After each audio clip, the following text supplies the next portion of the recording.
And I'm really curious to get your thoughts around, we're only going to drive the bus in the direction we want and execute strongly if we've got that team alignment. You've already spoken to some of that journey already that will create the team alignment with the shared understanding and so on. Sure. But I just want to dig down into that around getting alignment in our teams. So I think most importantly, when we see misalignment, why are they butting heads or not respecting each other?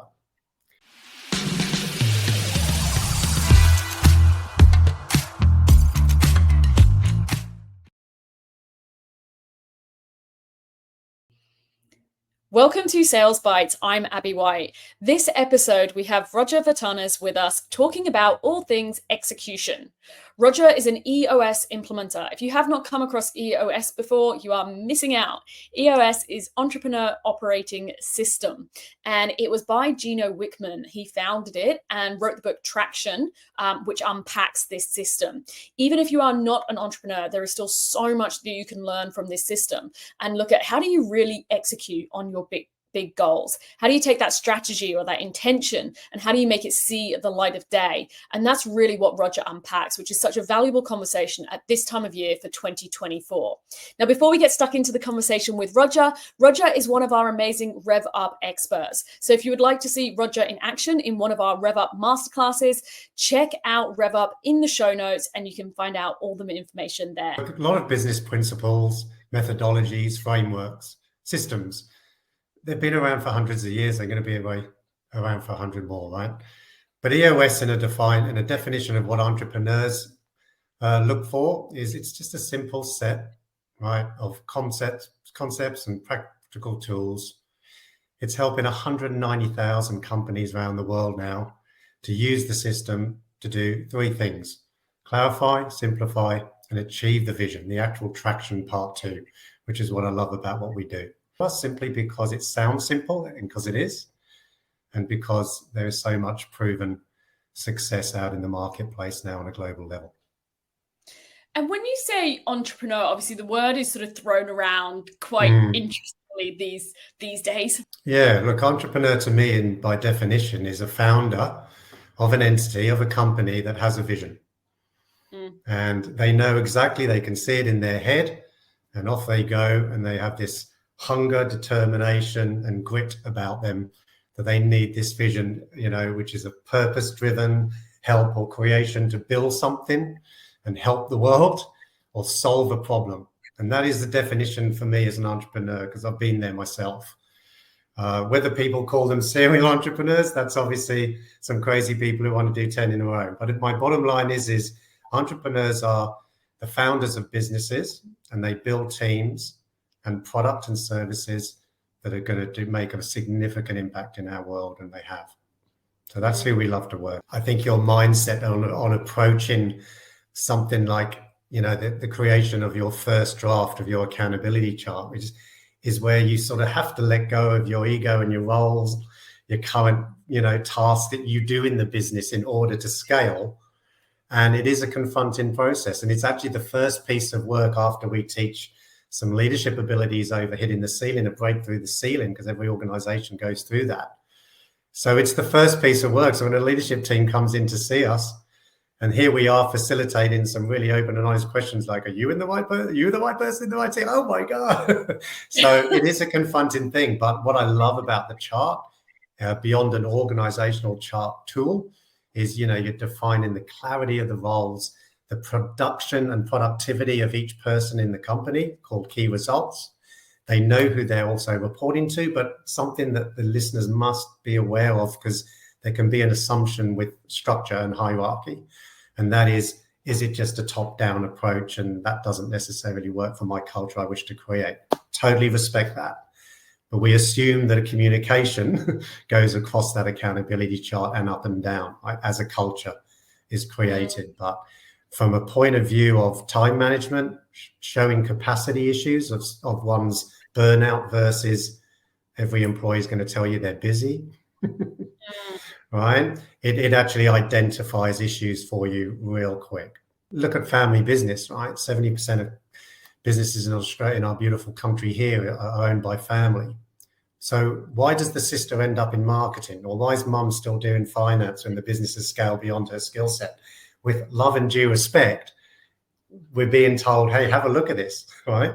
Yeah. They're obviously, most of the time, the family will be right person, but are they in the right seat? So you can have a right person in the wrong seat. Let's see if we can offer them another seat. We don't want to lose good people, right? Particularly in these days where talent is so being limited by the post-COVID world. Then you can have a wrong person in the right seat, Abby. And these are the challenges which a lot of entrepreneurs find difficult to deal with. And that is where you have a non-culture fit succeeding in the seat, and everyone's really, really itchy and probably very irritated about them staying in the business. And that's why we always say we've got to make brave people decisions. Yeah, absolutely. And I think it helps make decisions. The process helps make decisions. It's sort of, you don't sweep it under the carpet. It helps make decisions. Yeah, look, you would be like this with with Sales Redefined, right? But you meet a client, you look them in the eye and you say, follow this tool and communicate it to the individual. Everyone will be happier, especially the individual. Like I always say, we don't own people in our companies in the sense of the life. Life's too short. They have one life, we have one life. So if they're not happy or they cannot produce the expectations we set, and with EOS, it's very clear to set expectations around the foundational tools, then they're actually going to be happier and more fulfilled in another organization. It's just not ours. But because there's so much emotion to deal with human behavior, it's often non-confrontational. And it's like, we have elephants in the room. So we say, hey, come on, let's do the right thing, right? And we have to have those open and honest discussions. And when we tell people the truth, the one thing I do is when I teach them the tool and then they say, Rog, but we can't do that. We haven't got anyone to replace them. And then 3 weeks later, 60 days later, hey, Rog, thanks very much. We're so happier. She's happier. And it's just lovely when you can make that impact real fast. We stay very high level, 30,000 feet thinking. Where else can we take this business? What's the market telling us? What's our customers telling us, etc. So we take this very fresh approach to not staying in the weeds on day one, flushing everything out, resetting the vision on that vision traction organizer tool, and everything's challenged. Are our core values correct? Are we living and breathing them? Is our core focus right? Is this 10-year target we designed 12, 24 months ago, do we still believe in it as a leadership team? So we challenge everything: marketing strategy, sales, process. Do we need it? Do we need training like from someone like Sales Redefined? It all gets flushed out. And then on day 2, we can take it back down to the ground again and start to look at, okay, what's our next 12 months look like? What does our quarterly plan, which we call ROCs, look like? And the team can then really start to narrow its energy, discipline, focus, and then hold everyone accountable. One of the things I was amazed at, and of course there had to be a time where we did commercialize it better as a growing worldwide company. But when Gino wrote Traction, the tool and its links to those tools were given abundantly. And we always say in EOS, have abundance mindset, right? There's plenty of work out there, and be abundant as a community and help first. So in a help first value that we have, which is expect nothing in return, or before you expect anything in return. If anyone wants the VTO, the Vision Traction Organizer, it's in Traction as a book.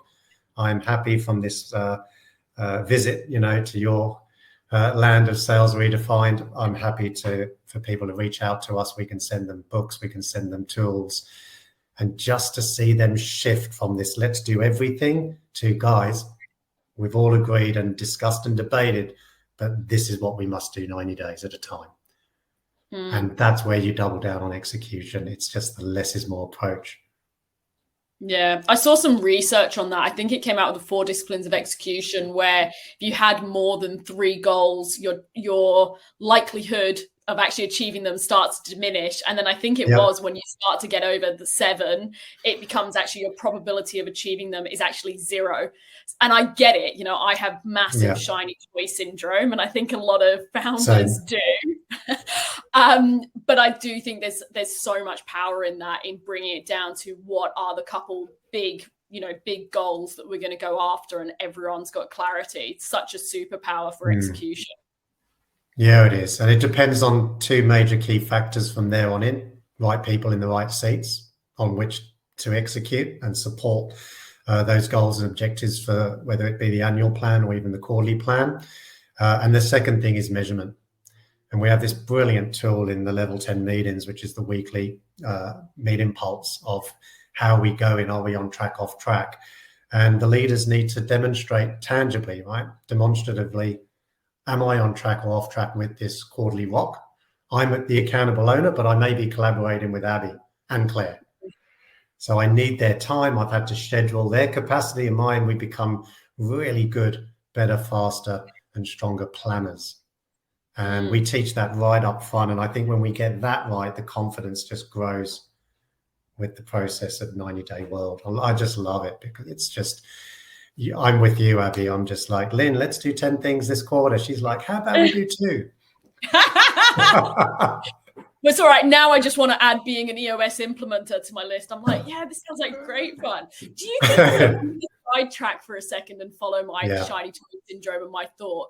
Do you think because I think you're a powerhouse at this, and part of it, I wonder, is because you've had what we probably should have touched on at the start, is you were a business owner yourself. You've been through the journey yourself.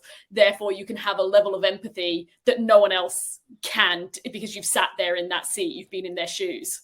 Does that make a difference for you?